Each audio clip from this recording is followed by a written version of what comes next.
All right, we're back from the show. Sorry that I didn't get a little bit more footage. Quick interjection, realizing we actually have no footage from the card show because my tired brain said, oh, my camera is almost full and it'll be easier for me to sort through footage by erasing it before I film the overhead footage of all the cards that you guys are going to see. So guess what? There's actually no footage from the card show today. Sorry about that, guys. I had to go to Costco to do some family grocery shopping after the show. And I, as I said, needed to be efficient. All in all, we bought a total of 276 cards. Now, some of those are going to be for the new collector challenge. Some are going to actually be for some Clever Cuban baseball mystery packs that are going to be coming as a part of the MLB postseason. So be sure to stay tuned for that. If you guys don't want to miss that, make sure to come on over to Whatnot, scan the QR code on the screen. That'll get you $15 off. With me, with anybody else, you can use it for those mystery packs when we eventually have them, or you can use it during a live stream. Now, all these cards outside of the ones that make it into those mystery packs, repacks, whatever you want to call them, these will be in streams. We're live on Sundays and Wednesdays, so you're not going to want to miss it. So 276 cards.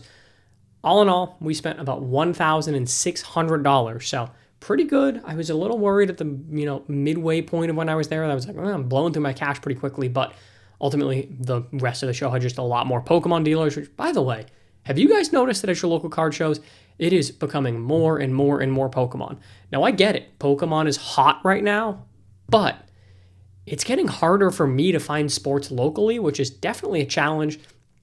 I love that Pokemon is there. I collect Pokemon. I mean, I've got Pokemon up on my back wall. You guys can see it there.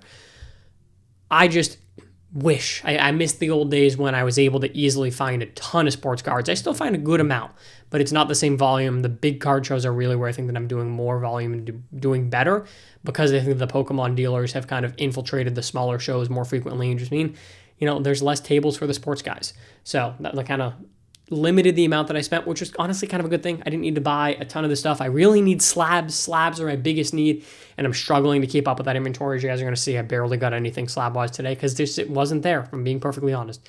So I'm going to have to continue to keep doing, buying that online on Discord, eBay, etc.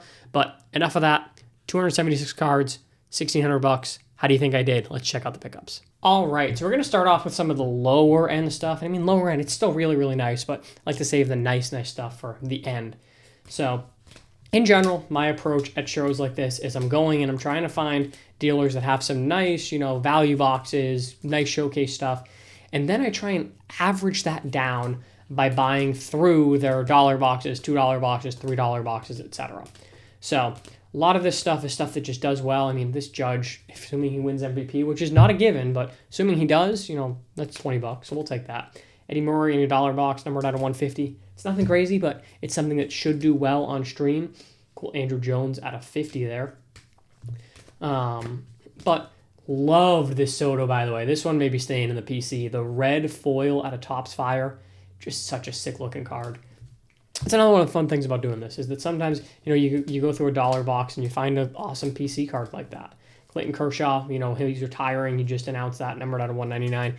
His stuff will be popular because of it. Whenever there's news about a player, love this Aaron Judge. It was just the base Stadium Club paper, but the Field of Dreams game is very, very popular.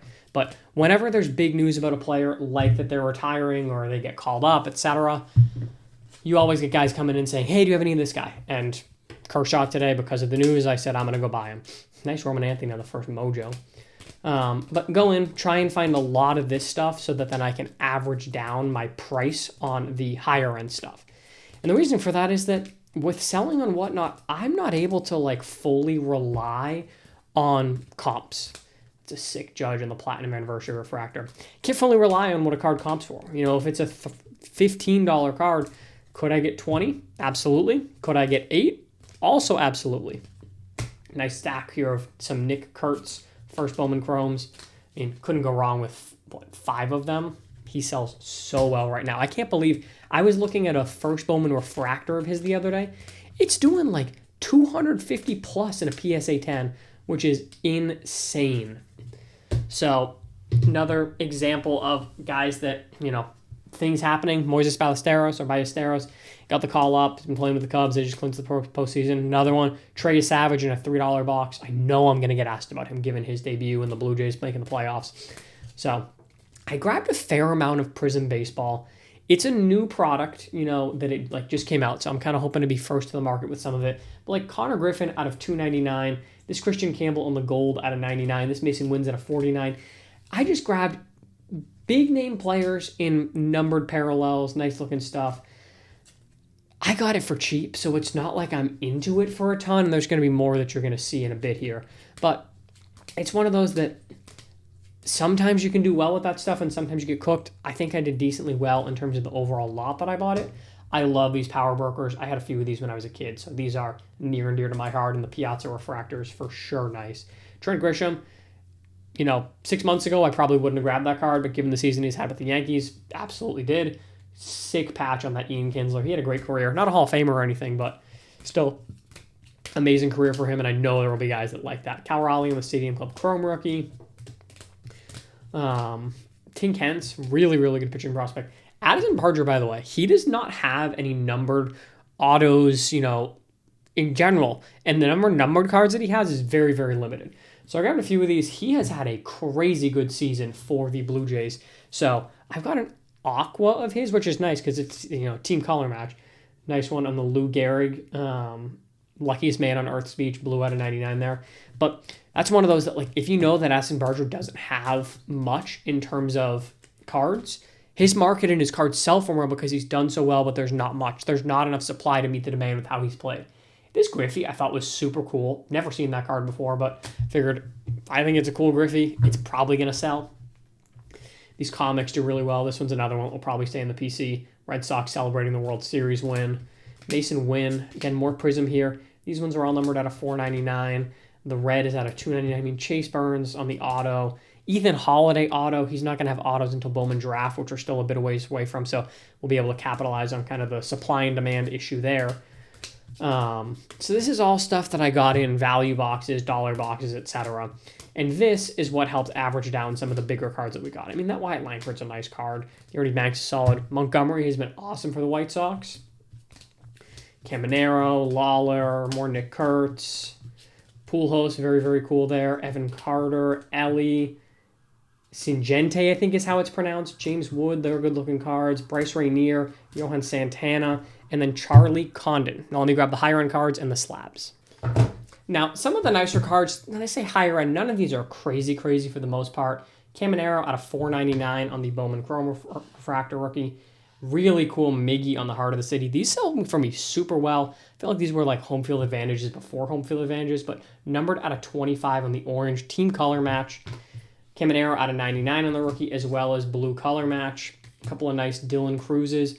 Great tip, by the way. When you're negotiating, I had a deal that I was working on. It was a $450 value, and I wanted to be at 380. He wanted to be at 400, and he said, how about we split the difference at 390? And I could have done that, but instead I said, hey, how about 400 and you add in these two cards? That ended up being, and he said, yeah, that works for me. That ended up being a crazy deal, but by adding to the pile, you are communicating that you're adding more value and you are increasing the amount that they are going to take home and make. So he was willing to do that, and a lot of times people psychologically from a negotiation standpoint are willing to maybe give a little bit better of a deal when it's being added on top of a bigger deal. It's the same concept as buying in bulk, but this is basically just adding in to get that done. But I think there was really good value on the Dylan Cruz. He's somebody who I'm going to be focused a little bit buying this offseason. I think he's going to... I still believe in him. That's what I'm going to say, and his prices are fairly cheap. Churio out of $399. Corbin Carroll on the gold. He's had a great season. Charlie Condon. Matt Schaub, bookend, orange, 25 out of 25. This one is sick. The Upper Deck Masterpieces, Carlton Fisk with his iconic home run. Just so cool. Blue, numbered out of 50. He willed that ball fair. Cal Raleigh on the Stadium Club Chrome X-Fractor. This one is also awesome. Ernie Banks and Derek Lee, two game-used jersey relics. Mike Trout on the gold mojo. Nick Kurtz out of 250. Elly on the home field advantage. George Kirby, I know he's had ups and downs this season, but I think he's still a really, really solid pitcher for the Mariners. Orange auto, numbered out of 25. It's probably going to be a repack card if I had to guess, but Arun Escobar, great young prospect for the Phillies. Kevin McGonigal, one of if not the best hitters in the minor leagues. This Corbin Carroll, another card probably making it into the Clever Cuban Cards World Series repack. the Corbin Carroll out of 15 from Museum Collection. Awesome 3-color patch. And then this one I just had to have. Shohei Ohtani, check that out. That is just so cool. Like, with the Gundam, like, I had to buy it. And honestly, the guy had a $50 sticker on it, and it's comping for like $70. And I got that lot at 80%, so we will take that all day, every day. A couple of things for the new collector challenge here. What I'm kind of taking here is, this is stuff that I bought, and I'll tell you the price that I paid here at the end. These are things that I bought that I think will be better eBay cards than I would do with them on Whatnot. So I'm taking that approach. You know, Mike Piazza, career numbers, numbered out of 25 on the tie-dye. Funny, by the way, this one had a $7 sticker on it. The dealer right next to this guy had this exact same card, another tie-dye numbered out of 25, and he had a $15 sticker on it. So crazy the difference there. This one I found in a $1 box. So crazy deal. These are case hits, the Farm to Fame. If you ever see them, grab them. Super, super rare. This is like a $30 to $40 card. Mizorowski, numbered out of 25 from Prism. Again, you know, he doesn't have rookie cards out yet, so there's only so many Bowman cards of his. He sells really well. Numbered out of 25, I figure we'll do decently there. And then a couple of ones, 2 Prism Golds. We got the Hagen Smith and the Don Mattingly. I got the Mizorowski, the Mattingly, and the Hagen Smith for, I think it was $75 total. So all in all, I think we spent like 80-ish bucks on that inventory, if I'm doing my math right. Oh no. Yeah, we about 80-ish bucks. So that was really, really solid. I think we're going to hopefully do well there. Those are the nicer singles that we grabbed. And then here are some of the slabs to close us out. So we got the Junior Caminero on the Aqua Wave, Jordan Westberg on the gold, Bobby Witt Jr. on the PSA 10 out of Topps Chrome Black. Another awesome Ohtani from Project 70.